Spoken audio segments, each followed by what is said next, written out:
अच्छा शाही साहब, आपका वो गाना नहीं था ये सफर तेरे मेरे प्यार का? जी जी। ਇਹੋ जी कुड़ी कीचड़ में गिर के गा रही होती, ये सफर तेरे मेरे प्यार का, मेरी जान और जिंदगी ना तमाम।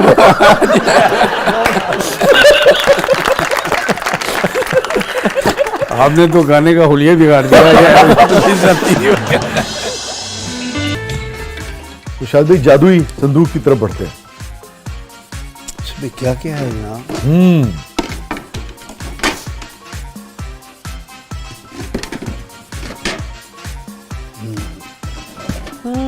वाह वाह, मैंने देखा फैसला करने में जल्दी नहीं करते आप। जी बहुत जल्दी हमेशा की मैंने।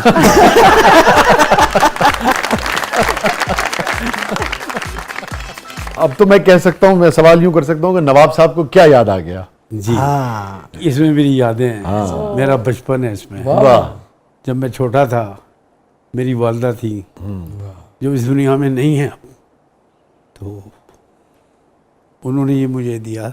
वालदा ने? जी। तो इसमें जो थोड़े बहुत पैसे होते थे, कॉइन्स, वो मैं जमा करा करता था इसमें।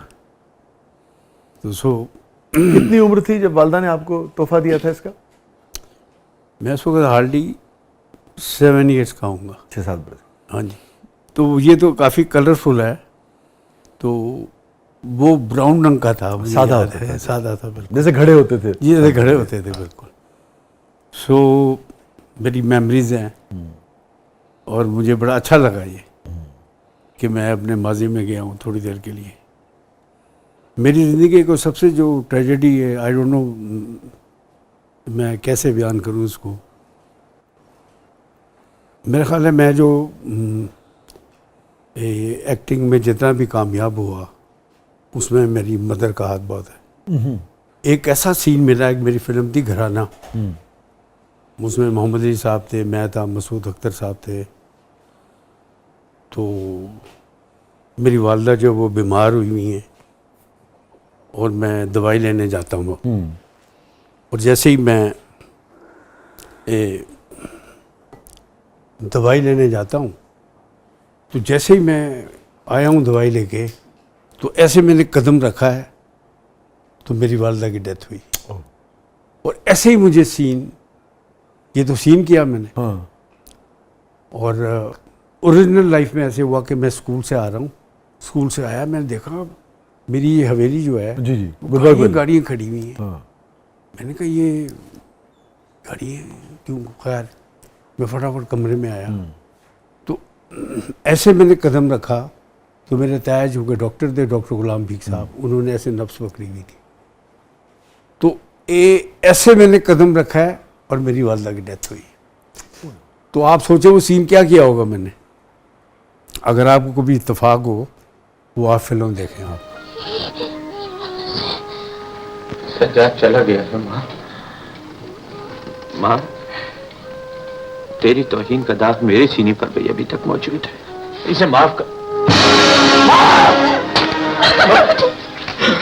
माँ, तो आपके लिए तो बहुत मुश्किल होगा उस सीन को करना।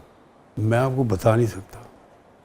इट वॉज मेरी जो लाइफ का जो एक पहलू है, उसमें हसन तारिक साहब का बड़ा दखल है। जी जी।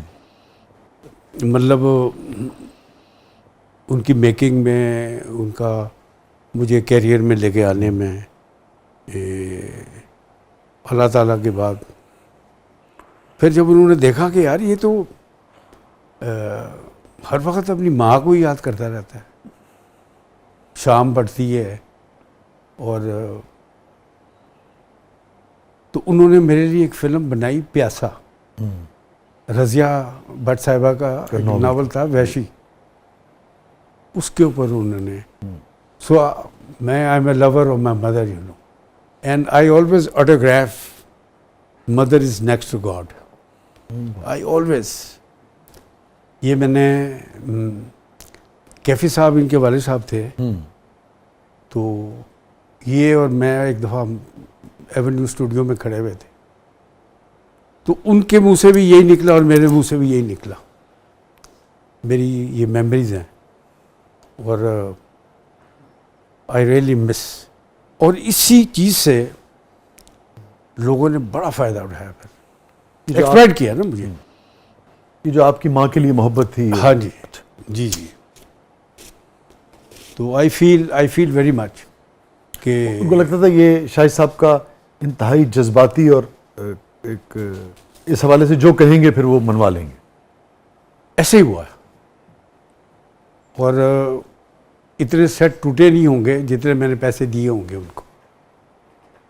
ये हुआ है कि मैं शूटिंग्स पे लेट आया हूँ, शूटिंग्स कैंसिल भी हुई, लेकिन इसके पसे पर्दा ये पता नहीं कि उनको मैंने पैसे कितने दिए हैं उस शूटिंग ख़राब होने की। और फिर मैंने ऐसा भी किया है कि मैं सेट से बाहर नहीं निकला जब तक उनका मैंने ख़त्म नहीं किया सेट। यू नो पॉजिटिव पहलू तो ये कभी ले गए नहीं आया ना, मतलब मेरे साथ ये ऐसा हुआ है।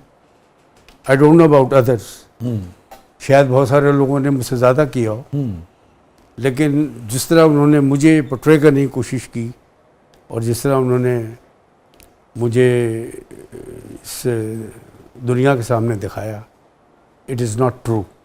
इन फैक्ट ऐसा है नहीं। जो कुछ इन्होंने मेरे बारे में एक राय कायम की, I am very honest, I am very Frank. अगर मैंने कुछ किया है ना तो मैं कहता हूँ भाई अल्लाह को पता है, कम ऑन हैव इट। तो लोगों को मेरा ख्याल है ये डिप्लोमेसी नहीं होनी चाहिए। I think so you should be very straight forward.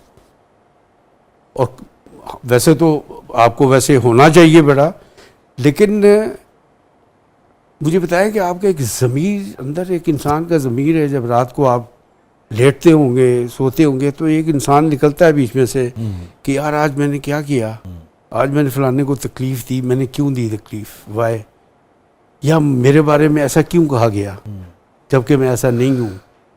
So you know like that.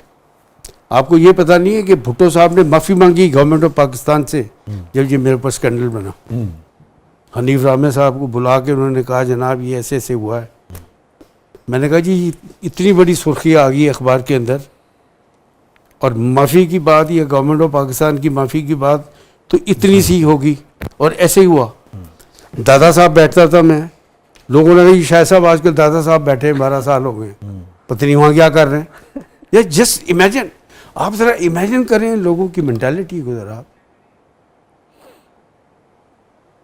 नमाज पढ़ के आए, जब कहा जी नमाज नहीं है, टोपी ऊंची रखी हुई है ना। So people are like that, you know. ये आपको किसी हाल में जीने नहीं देंगे। अलग कुछ मामला तो सिर्फ आपके और खुदा के होते हैं ना, जो तो अल्लाह। सर दिसी देखें ना, आप मेरी पर्सनल लाइफ के ऊपर क्यों आ रहे हैं? जी हाँ। और दूसरे आपकी इबादतों का फैसला कोई इंसान कैसे कर सकता है? तो अल्लाह जाने। जी अल्लाह जाने। अल्लाह ताला कबूल So it is like that. I think it was not fair with me.